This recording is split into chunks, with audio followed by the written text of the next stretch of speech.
بسم الله الرحمن الرحیم. هیله کوم چې ټول ملګري به ښه وي. لکه څرنګه چې تاسو ته معلومات دی، موږ مایکروسافټ ورډ ختم کړو. مایکروسافټ اکسل هم په جریان کې دی. اوس زه غواړم چې تاسو ته یو نوی سیریز وړاندې کړم چې هغه د موږ سره د مایکروسافټ ورډ ټیپس اینډ ټریکس. زه غواړم چې تاسو ته د مایکروسافټ ورډ یو څو ټیپس او ټریکس وښایم. دا موږ سره ټریک نمبر 1 دی. د ویډیو کې به دا وایو چې څنګه کولی شو په مایکروسافټ ورډ کې نمبر ټیکس ته کنورټ کړو. یعنی فار ایگزامپل بعضی وخت دغه شان لیکل وي، زه غواړم چې دغه نمبر دا ټیکس ته کنورټ کړم. 2300 دی، دا به ماته دغه شان لیکي 2300. دغه شان به راته مایکروسافټ ورډ په خپله باندې جواب راکوي. دا کومه طریقه ده او کوم میتډ دی، دغه ویډیو سره مکمل وګورئ. انشاءالله دا ټریک به مو زده شي. که ویډیو مو خوښه شوله د لایک بټن ضرور پرېس کړئ، د ملګرو سره هم شیر کړئ. ښه لایک فار ایگزامپل دغه نمبر ما ورته ولیکه، زه غواړم چې دا ماته ټیکس ته کنورټ کړي. تاسو به ول دغه نمبر ورته انتخاب کړئ. چې څرنګه تاسو دغه نمبر ورته انتخاب کړو، تاسو به د کیبورډ څخه کنټرول F9 پرېس کړئ.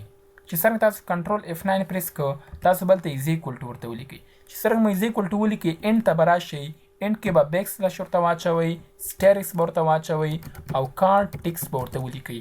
کار ټیکسټ دغه باندې به تاسو رایټ کلیک وکئ، دا به اپډیټ ورته والی. چې څرنګه تاسو اپډیټ واخیسته، تاسو ته یې څه ولیکه 7990. زه اوس غواړم چې دا ریکورډینګ نه وباسم. که اوس زه فار ایگزامپل الټ F9 پرېس کړم، ماته بیا کوډ ښکاري، بیا مې ورباندې کلیک کړه، بیا مې کلیک کړه، ماته کوډ ښکاري.